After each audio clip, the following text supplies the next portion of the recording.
Shalom. Shalom and welcome. This is Man's Final Steps, a continuing series to Yasharal, specifically directed to those who would be of the 144,000 and great multitude that is mentioned in Revelations chapter 7 and 14. My name is Symmanayah, and today is December 13th.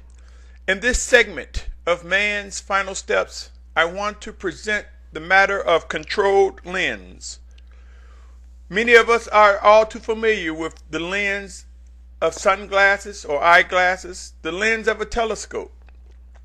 We have grown to take for granted that even in our eyes consist of lens. And there is the spiritual eye, again consisting of lens. Lens, the method in which we see things. My brothers and sisters, how many of us have given thought to what or who it is that's influencing us? All too often, our characteristics and behaviors are a result of something we've seen physically and or spiritually over time or in an instance.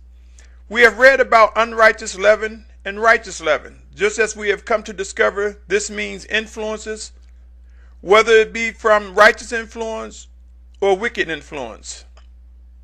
So it is with lens, the way in which we see things. The way we see things is reflective of controlled lens. In other words, the influence, whether it be ours, whether it be righteous, whether it be wicked, something is controlling our lens, our perception. Our perception can create havoc when we use only our own academic prowess and skills to interpret matters. I submit to you, my brothers and sisters, the cliche which states a glass is half full versus the glass being half empty. Believe it or not, this cliche alone has sparked indifferences and emotions among individuals with varying degrees of perceptions. We are in the last days. End times are here, and we will witness some very troubling things. Or could they be labeled among those who pursue righteousness as humbling events and conditions? How we accept the emerging conditions will be based on how we adhere to controlled lens. Or I could say it would be contingent on our degree of discernment and understanding. My brothers and sisters, we are instructed to guard the orders and commands from the Most High Father with even specifics mentioned, such as appointed times, for example, Shabbat, feast day, new moons, and more. Believe it or not, our controlled lens are very active, and we have witnessed division, confusion, and much as a result of how we see things. Controlled lens, controlled by specific influence, have led many to different positions as to what is interpreted, what is meant as in regards to when a day begins and ends. I will not get into trying to defend what is right regarding these matters. However, I wanted to bring your attention to vital orders and things that are fighting against what is correct. In the emergence of the 144,000 in multitude, as we are refined and perfected, we will discover proof, and our controlled lens will prove to be focused on righteous influence, righteously being able to know when a day begins, when it ends. Pray and watch, my brothers and sisters. In the matters regarding when a day begins and ends, in the matters regarding controlled lens, questions and conflicts will be resolved during these final days, during man's final steps. Arguing and debating or even trying to reason righteously will come to an end regarding the appointed times. Pray and watch. Proof will come to be established in an extraordinary way. The Spirit of Yahushua will make clear, and all doubt will be removed.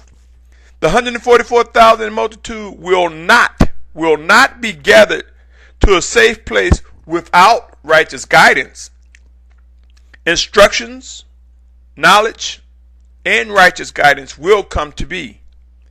What is most important as well is the truth will come regarding when a day begins. I would like for you to participate in the exercise. Position yourself in a window, by a window. Now, when I say in the window, some might think I mean literally inside the window. So let me say position yourself by a window. And write down, or for you busy people, make a mental note as to what you see. Next, take 10 steps in any direction and look out the same window, if you would. Now compare what you saw the first time to what you see now. Did your scope of sight change? Were your lens refocused, so to speak? Did you make that happen? Did the Almighty Father Yahuwah give you another breath and allow you to live and make your move happen or come to be? You see, my brothers and sisters, different angles and positions can result in varying ends as a result of controlled lens, controlled perceptions. Managing what and how we see things can make a difference on how we receive things. Over time, we will come to realize this is critical, for there will be many things we witness, and in some instances, our first reaction may be that they are horrific in nature or that we need to help or get involved. There will be many things we will witness in order for end-time prophecies to come to be, including the deaths of billions of people, along with the destruction of many countries and locations. Brace, my brothers and sisters, for we will even witness situations where someone that is close will be removed out of the way of righteous commands. Controlled lens. If we can come to grips with these words and realize that they are necessary to press forward in spite of what we witnessed before our eyes, yes, we could witness the ground opening up, or we could be near to see when two witnesses of revelations come and fire is commanded from the skies to devour their enemies. We can witness many things, some horrific and tragic in nature. But to those who are called for a purpose in these end times, all too often we will discover we must press forward and continue to obey the instructions in order to fulfill the scriptures regarding the 144,000 and multitude. My brothers and sisters, either we believe scriptures to be true or not, things will come to be as it is written in scriptures as well as more. Allow me to share this. Proverbs 4:25 say, let your eyes look forward and your eyelids look straight before you. Isaiah 40th chapter verses 25 and 26 reads, and to whom then do you liken me, or to whom am I compared, says the set apart one. Lift up your eyes on high and see who has created these. He who is bringing out their hosts by number. He calls them all by name, by the greatness of his might and the strength of his power. Not one is missing. John 14:18 says, I shall not leave you orphans. I am coming to you. Going on to 19 and 20. Yet a little while and the world no longer sees me, but you shall see me, because I live and you shall live. John 14:20. In that day you shall know that I am my Father, and I am in my Father, you in me, and I in you. Ecclesiastes 2:3 read, I search in my heart how to stimulate my body with wine, while guiding my heart with wisdom, and how to lay hold on folly, until I could see what is good for the sons of men to do under the heavens all the days of their lives.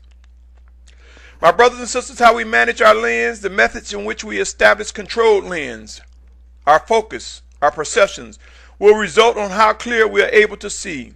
Clarity of sight is commanded and given by the Spirit of Yahushua. It is known as true discernment, and simply put, discernment. In the Spirit of Yahushua, who will uncover, reveal, make known all that is necessary, we will come to know what is true. Pray and watch, my brothers and sisters. Yes, we will witness a demonstration of righteous controlled lens. He who is able to adjust the lens, the way things are viewed, may just discover more to see, more to discern, and more that will allow us to become freed from strongholds. Out of obedience, we will discover controlled lens, the ability to manage how we see things and how we become more sensitive to the voice of the Spirit of Yahushua. There will be a rise of the 144,000 in multitude. Let us be mindful, my brothers. Stay tuned for more. Shalom, shalom, shalom.